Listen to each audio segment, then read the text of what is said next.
Welcome to the Workshop Therapy Podcast. I'm your host, Andrew, and with me today is one of my favorite follows on YouTube. I've been following him since before he had white hair. He had black hair. And he is the king of random epoxy coloring agents, Mr. Peter Brown. Hello. Thank you for joining us today. Thank you very much for having me. I really appreciate it. Thank you for reminding me that my hair used to be a different color. Well, that's you see all of these bearded woodworkers around, right? Yeah. But like yourself, I'm not a bearded woodworker because I am significantly more white than you are all through my face, and so I shave for that reason because I always feel like Santa Claus whenever I start to let it grow out. Oh, exactly. Yeah, I'm getting there. I actually grew this beard for a video, and then it just kind of stayed with me. So I actually grew this out so that I could make do a photo shoot with my gummy bear axe handle. Before that, I had just a little goatee, and then after I did that, I was just like, I'll keep it for a little bit, and I've had it for like 6 years now. So it's my escape plan. I figure when I want to get out of the house someday, I can just shave my face and no one will recognize me. No, nobody will. Yeah, that's you'll look 20 years younger. Isn't that the trope that people? A completely different person. Yeah. Yeah. So in the pre-show there, I was going to ask you and then decided that it's probably a more appropriate question here. I'm sure you get asked a lot. We were kind of talking about how careers and you work in computers and stuff like that, how the young you thought this is the most wonderful thing ever, and the old you is now looking forward to retirement, or the not old you, the slightly older you. You don't have to worry, man. You're not going to offend me. I promise. Yeah, no, for sure. But I mean, that's just humans, right? That's just the way we are. You know, it's like Yoda said, always looking to the future, never your mind on what you're doing. You know, always hoping for the next great thing in your life, not being happy with what you've got. Yeah, I was super obsessed with computers when I was young. We got a 486 when I was in high school, and it was fantastic. And I thought it'd be great to do that for a living. And I've been working with computers for the last 25 years, professionally. And I think 13-year-old me thought it was going to be all video games. And it's definitely not.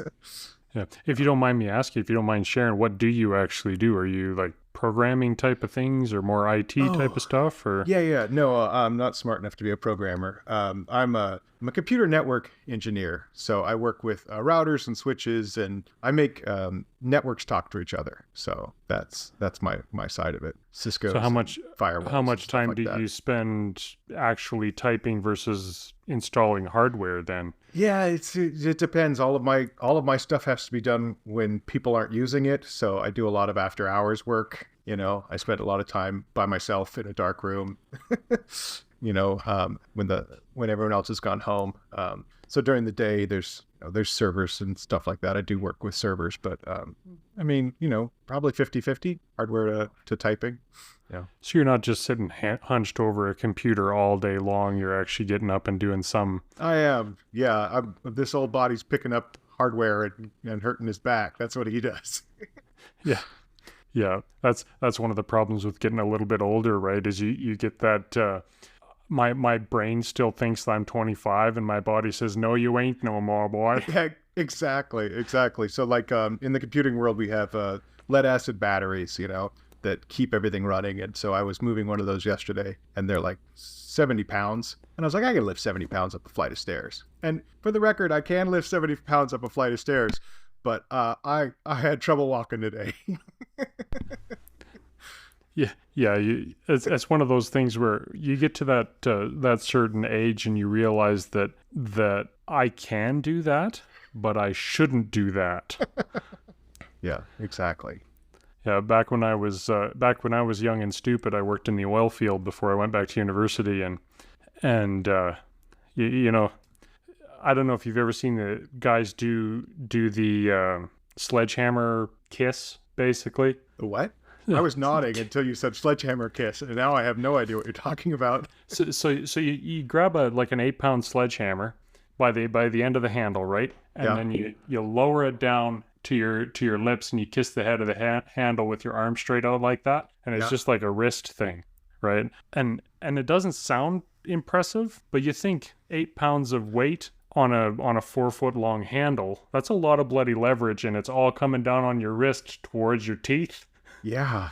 And I bet I there's a used to lot be of able guys to. that go ahead. I used to be able to do it with a 10 pound. I worked like a slave and I was in great shape. And I picked up I think it's like a 7 or 8 pound one just to kind of show my boy a couple months ago, and I picked it up and I started and I was like, nope, that's a bad idea. I'm the Go to the loosen teeth. dentist. Yeah. Oh, that's funny. But anyway, the things we did when we were young, but Yeah. that cause all the problems that when we're old, I suppose. As my grandma used to say, men don't grow up, they just grow big. Yeah. My mom always says the only difference between men and boys is the size and price of their toys. Yep. But anyway, so I'm sure you get asked this question, speaking of work and creativity balance. You have a pretty decent sized YouTube channel. Mm-hmm. Why have you not jumped on the trend with everybody else and built a 10 million square foot shop and, all of that jazz? You obviously enjoy your job. Yeah. Okay. Well, I mean, I got a couple answers to that. So you can stop me whenever you want. But there's some part of me that wouldn't mind, having YouTube be a full-time gig for me, but it's not realistic for me. I basically have the job that I have because I've got a special needs child and she needs really, really good healthcare. And down here, healthcare is tied to your job. And the place I work has really, really, really good healthcare. So that's one of the reasons. The other reason I don't have a ginormous shop is because I live in California. And everything's unbelievably expensive out here. So having a 2-car garage in California is actually quite a flex in and of itself. That's true. So yeah, pretty happy with that. Yeah, I mean, it is what it is. There was a part of me that started this channel as a way to decompress from work, and then YouTube monetized it. Like, I didn't sign up for that. It just kind of happened one day. And I was like, oh, that's kind of cool. I wonder what that means. I wonder how much money you can make doing this kind of stuff. And then they give you all these analytics and you can start looking at the analytics. And if there's a way you want to pump anxiety through your system, put out a video and then spend the next 4 or 5 hours looking at the analytics of who's watching and why they're watching and how long they're watching and what the comments was that they said. And you can literally just make yourself unbelievably miserable with something that was supposed to be a decompression from work and a good time for your soul. You could turn it into an absolute misery with just, I don't know, half an hour in YouTube analytics. So as the channel got bigger and more popular, there was a lot of people that I started with that started going full time. They're like, I'm quitting my job, and they'd make a whole video about it. And I'd watch a 10-minute video of them quitting their job, and I was like, what was their job? What did they do before this? Oh, he's a manager for a set of apartments. Okay, well, maybe that makes sense for them. I've got a pretty decent job in California. I'm a union guy. It would take a lot for me to be able to quit my job and do this full time. And then again, right now I have one boss. But if you quit your job and you're on YouTube, you got a lot of bosses. You got to make everybody happy. I think that is a very, very valid point. And not just YouTube aside, actually, I'm self-employed. Yeah. Oh, okay. And a lot of people change they want to do the YouTube thing, or they want to become self-employed because then I'm my own boss. You're not your own boss. You are absolutely right, because your entire income depends on satisfying your customers. I mean, I mean, maybe you can't screw up entirely, but you can screw something up. You can offend somebody as an employee for the business, and unless it was a royal screw up, you're just going to maybe get shuffled to another department, or you're going to get a slap on the wrist and you're going to keep your paycheck. Whereas a self-employed person, if you offend your customers, you're done. Right. Yeah, no, for sure. And so for me, it was this whole thing is that I have to keep kind of recentering myself to be like, this has a purpose for us. And the purpose is that it's supposed to be fun. And so I went from making when I was at the point where I was like, I'm going to try to go full time with this. That was like 2016, I think, is when I thought it might be fun to try that. And I started ramping up and doing like 4 videos a month and making myself crazy and, trying to get as many sponsors as I could. And I literally had I had one of the best years financially on YouTube, and I had one of the worst years mentally on YouTube. Like, I was miserable. I hated coming back out to the place that I was supposed to be decompressing. Like, the entire reason for my shop was to make me happy, and I made this place suck again. So 2016, if you watch any videos in the 2016, I'm up, I'm happy, and it's probably not real. It's probably fake Peter on the screen for most of that year, because he wanted something really bad, because everybody else had it, and he thought it would be a really good idea. And my wife and I were both just like, I need to just make a decision. Either I try this or I don't. And we were just like, financially and, for our healthcare, we're just like, that's not a good idea. And you just need to stop. And so for me, I actually ended up rolling back. Like, I pushed the relax button. I started making fewer videos. I make things now that I want to make. I take some sponsorships now and then when they work for me or when I actually care about them. But I don't go begging people for them. I just kind of wait for them to come to me. And it's been better. It's been, these last 3 years, from 2019 to now, I guess that's almost 4 years, has been so much better. I've had so much more fun out here again. It feels like the old times for me. So yeah, so it was worth it for me. Those were the right decisions. Well, from maybe you don't hear this very often, but from my perspective, you are one of a handful of people on YouTube that I consistently watch. And when I had Mark Spagnolo on here, he, the Wood Whisperer, right? Yeah. We had a bit of a conversation about how he intentionally has to pull back from the analytics and because he has to stay true to what he wants to do rather than chase the algorithm type of, the OMG faces on the thumbnails, that type of nonsense, right? Yeah. And for me, one of the reasons I do watch him is for that reason.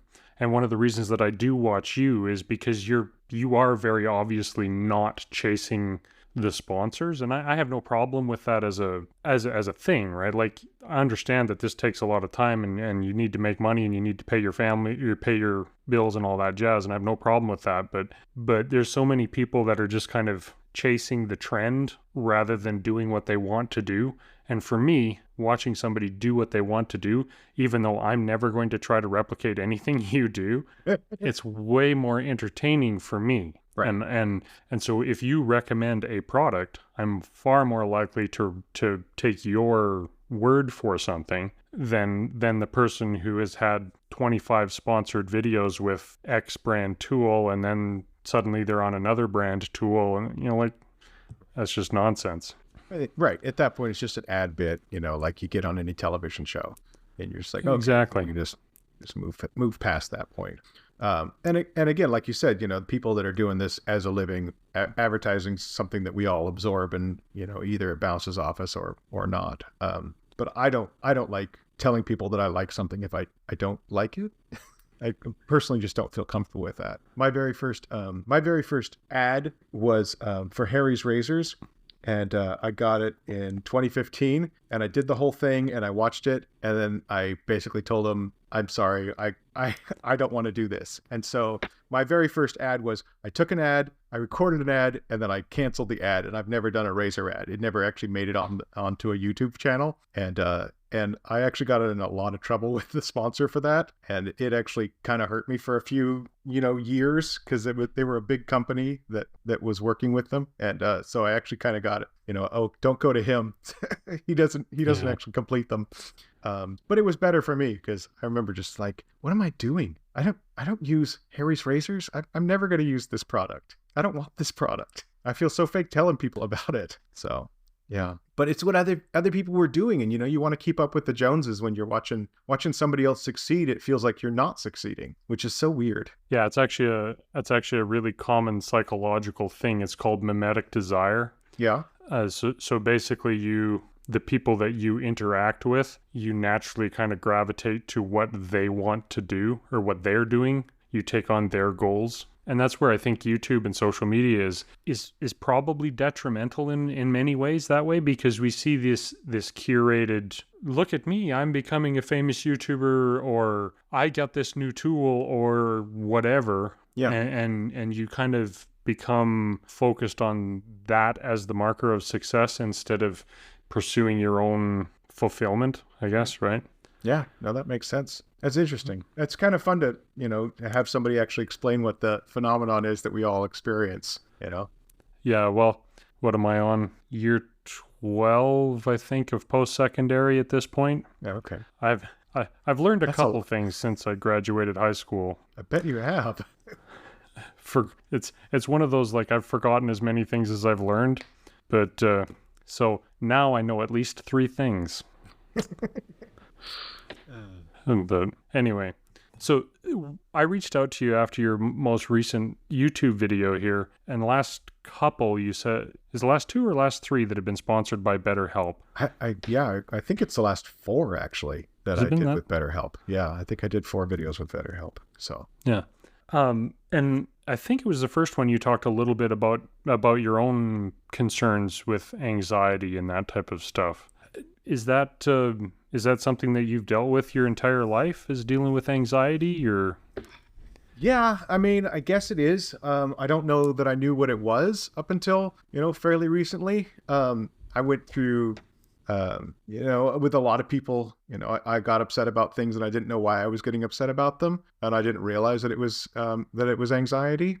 I ended up going through counseling and going through therapy, and it wasn't something that I wanted to do, but I found it a very beneficial process for me. And I found it really strange too, because therapy was one of those things where it's basically just you talking to somebody else about yourself, and they interact with you very little, and it feels really strange the first time you go through it, and you're just like, what am I doing here? But just the process of talking through your problems and having somebody there to kind of guide you in the right direction, being like, okay, well that, you went a little far off course here. Let me get you redirected. But, they don't really do as much as you expect them to. It's not like some picture you have in your head of Freud with a pipe telling you how to solve your problems. It's mostly just a really good listener, that isn't like, quite honestly, isn't telling you how to solve your problem, because deep down you probably actually know what's going on with you. They'll be able to tell you certain things like, oh, I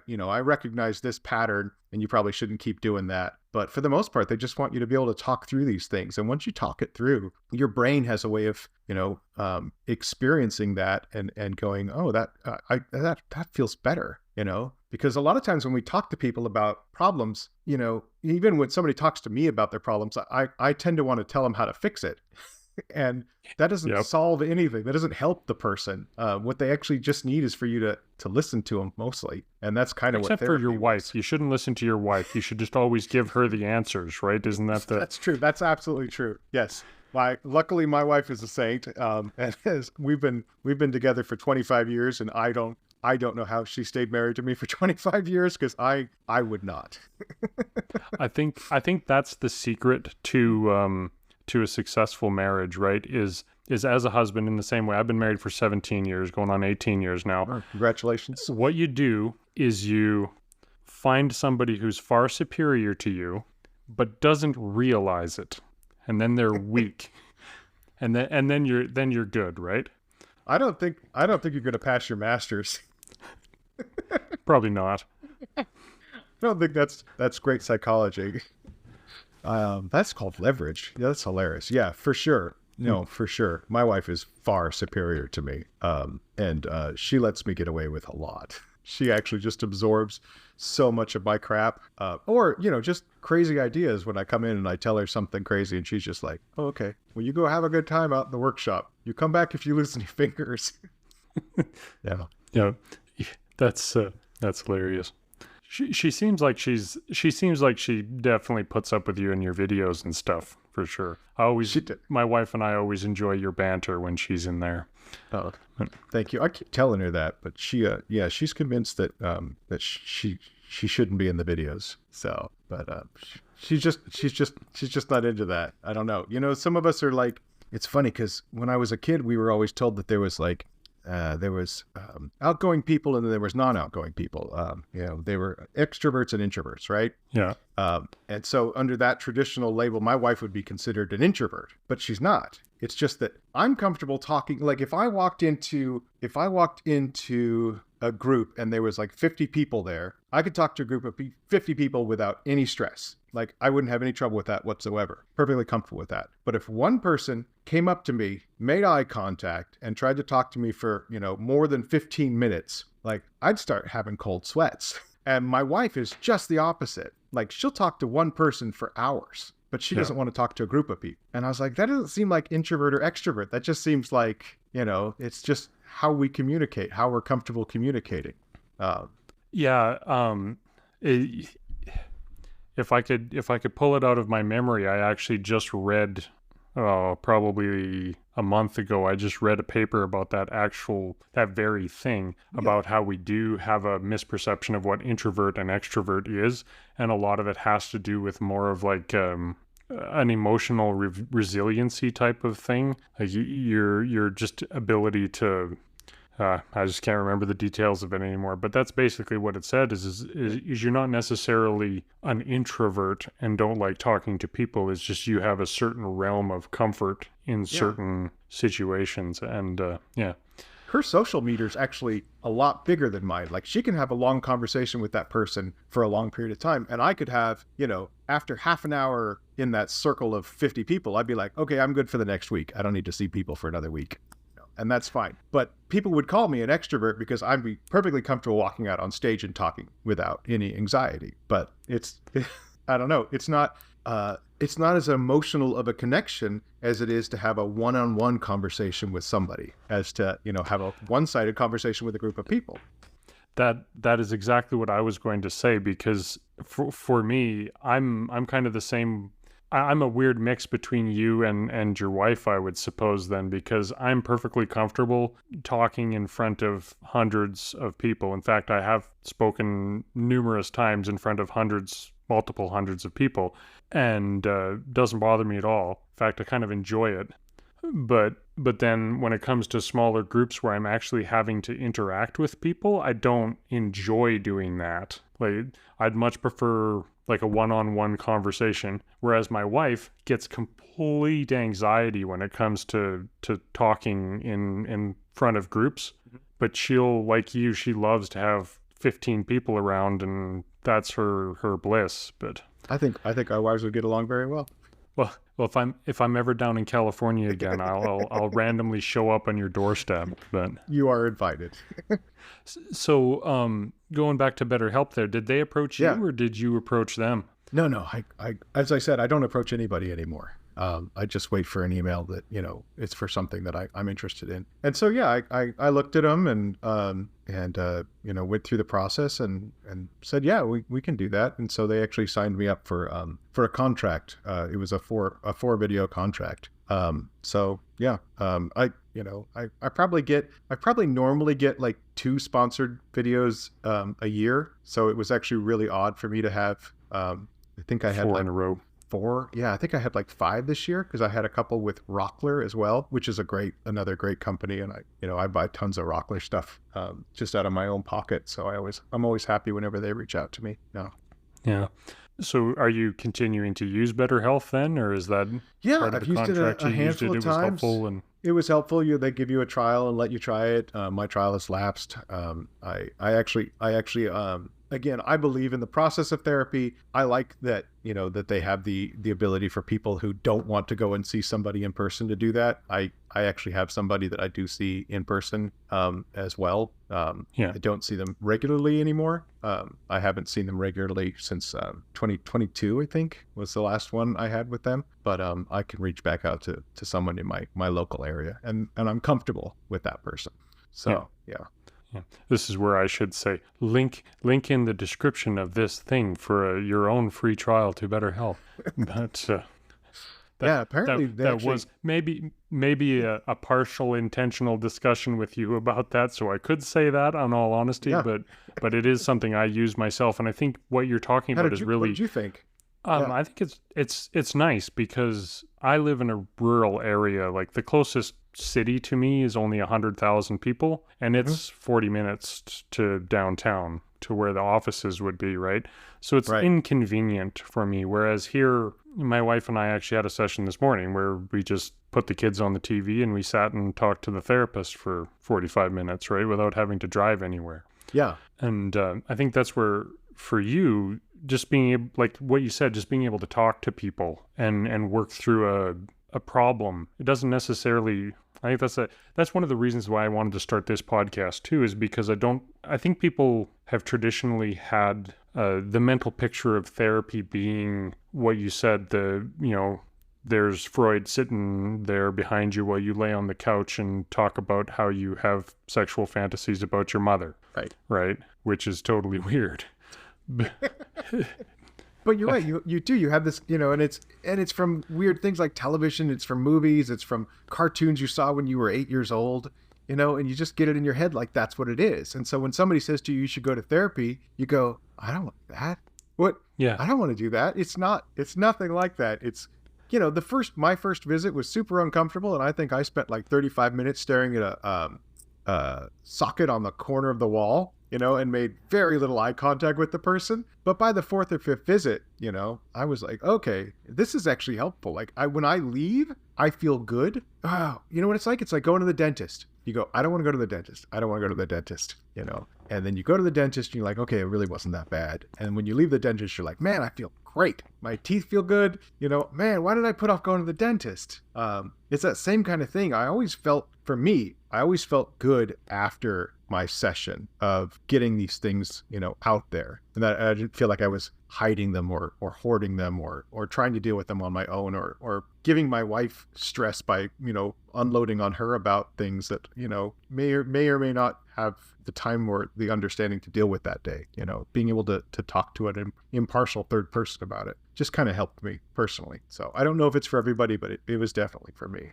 Well, and that's a big advantage of, I think that's one of the very few benefits that COVID has done to the world is it's changed people's mental perception of telehealth. Yeah. The ability to, well, mental health in general, it's changed the perception on that, but it's also switched the world to this conversation between you and I can be a therapeutic conversation, and people can go to therapy without having to go to the building, to the office, and sit on the couch, right? Right. It's opened that floodgate for people, which then allows them to deal with all of these little psychological problems. You don't have to go to therapy because you're thinking about shooting up the office, right? Right. You can go to therapy because you're feeling a little down, or you need some help working through your next step, your goal, whether or not you should quit your job and be a YouTuber or not, right? Yeah, you're right. It doesn't have to be a milestone moment in your life to be able to get some stuff off your chest or get some advice from somebody who, knows what they're talking about, or even just have somebody who's, a decent listener. Yeah. So when it comes to your shop time, Yep. Actually, that just triggered something in my head. Your shop time, where did you get your intro music? That sounds like it was straight ripped out of some 1989 Nintendo game. Doesn't it? Yeah, no, it totally does. And I had a lot of people like in the very beginning, like, you should stop that. That makes me angry. I don't want to listen to your show anymore if you keep playing that. And I was like, I'm married to it now. I've been doing that for like 8 years. It was some free website that I think Steve Ramsey shared like 8 years ago. Oh. And I found a clip that I liked and I saved it, and I've been playing on it ever since. It's called Tech Talk, and it's like, it's like 30 seconds of a 3-minute clip. Yeah. So it's just, well, that's Peter now. Brown. Like that's, you hear that music on YouTube. That's your video. It has to. Yeah. I feel bad for anybody else who uses it now. Nah, but with your shop time, what I was going to ask originally is, do you find that that's obviously therapeutic to you then, right? Because you did pull back from trying to become the famous YouTuber specifically because you wanted to have the time be more enjoyable for you. Yep. Yeah, it is. Sorry, go for it. No, go ahead. I thought you were going to ask more, so I didn't want to cut you off. No. Yeah, it's definitely more therapeutic. And, I have to also be honest, it is absolutely a job now, which it was never before. But it's a fun side job. So, there is revenue involved with that. We do pay taxes on it. There's lots of grown-up things about having, a side YouTube business that actually makes money that really suck. I used to always be able to do our taxes by ourselves, and now we have to pay somebody to do taxes for us. And you have to buy things for the shop, and you have to take account for every single thing you purchase, and figure out, make sure it comes out of the right budget and goes into the right place, because you've got the home account here, then you've got this YouTube account over here, and it's super weird. It's like super weird. So it's not the same as it used to be, but it's still fun. It's still enjoyable. It's more of a side hustle than a hobby now. Because it's kind of grown into its own thing, and it is still fairly successful, even though I'm not some ginormous YouTuber. It is still a successful channel for me. And we do get a lot of offers to take tools that I say no thank you to all the time. I did a laser review back in early March because I really, really wanted a laser. And doing that one laser review means I got like 50 emails from every laser company on the planet. I saw your laser review. We'd like to send you the Daystar 500. I was like, no, thank you. I have a laser. I saw your laser review. We'd like to send you the Radiation Sickness 250. I probably get 3. I want to send you a free laser video, laser things like every other day. And they all want something. It's not really free. It's, you got to make 2 videos. You've got to, mention our name and send people to our place. So it's super weird, the way that the way that YouTube works now, because it didn't used to be that way. Somebody used to just make a video and then go on with their lives, but now there's so many weird advertisers out there that are trying to get just a sliver of the market. Like somebody wanted to send me a heated seat for my electric bicycle. And I was like, I don't have an electric bicycle and I don't want a heated seat. And if I did, I couldn't imagine doing a YouTube review on that. Here's the heated seat for my electric bicycle. I'm using it in the shop today. I mean, just weird stuff that you get in your email when you open it up sometimes. So yeah, I don't have a particularly large channel, but I've started getting some of the like random here's something that you should do, or we saw your channel and we thought that my favorite though was we saw your channel and we thought your stunning beach vibes would fit well with our swimwear. I'm like, what freaking beach vibes did you see? You didn't watch anything. You're a liar. Yeah. Well, there was a beach vibe video on my channel this summer when I went to Tuktoyaktuk, which is on the Arctic Ocean. Wait, what did you just say? What's the name of it? Tuktoyaktuk. Okay. So it's Arctic Ocean. So that's the top of them. That's the top of Canada then. Yeah. So if you drive, it's basically as far north as you can drive in North America. Okay. And it's on the Arctic Ocean. And so I did a video series with my family driving up there and back, because it's it's like a 4,000-mile trip. Whoa. And so, yeah, Canada's is as tall as it is wide. Wow. But anyway, so there was that. Yeah. And I'm like, but this is the Arctic Ocean. There weren't no stunning deep beach vibes on that one. And I certainly wasn't going to be wearing a bikini there, that's for sure. So that would have gotten some weird views. Man, that's interesting. Yeah, they're funny, because when YouTube first started, there was no DIY area. We used to have to go into... DIY was basically beauty. And so when we picked that category, we were in the beauty category. And so we used to get emails all the time, basically like, I'm going to send you out a pair of pumps, and I'm going to send you out, some new makeup. And I was like, that's swell. And I could probably use that, but I don't think you really want to send it to me. You might want to check who this is before you start sending stuff out to me. Well, and it wasn't. It worked for you now. You could throw it into your die trying. That's true. We could totally do that now. Yeah. But yeah, I don't remember when we finally got the DIY category, but for years it was just part of the beauty category. And I remember Steve Ramsey was talking about that, because his channel was very successful in that category, and it was part of the beauty category. And he was on a panel down at VidCon, and he was just like, I work with wood, and he's literally on a panel with only like other beauty channels. And he's like, I feel like you probably didn't check who it was before you invited me to this panel. That's funny. And no offense to Steve Ramsey, but he definitely doesn't fit into the beauty category. He does not. I mean, I love He his admitted videos that. and everything, but Yeah, but but I thought yeah, that was funny. that is pretty hilarious, actually. Well, I want to say thanks for coming on here, and thanks for sharing your time and sharing the fact that you have dealt with anxiety and some of the therapy processes that you have gone through to help yourself and to direct your life. I enjoyed doing this podcast so I can talk to, so I can meet my heroes. And so far it hasn't been a bad thing to meet the people I've enjoyed watching. And it really helps me understand that, everybody's got problems. Everybody has different challenges that they work through. And so do you have any words of wisdom that you can impart to the rest of the world before we head on over to the after show? Yeah. Sorry, I've realized I was kind of like, I've been all over the place here. I guess my only words of wisdom are, that you've really got to hike, you got to hike your own hike. You got to try your best to live in the moment, to enjoy what you're doing, and to not worry about what everyone else is doing. Because satisfying that, that itch, it won't make you happy. It doesn't. But what'll make you happy is what makes you happy. And so that's probably the better thing to pursue.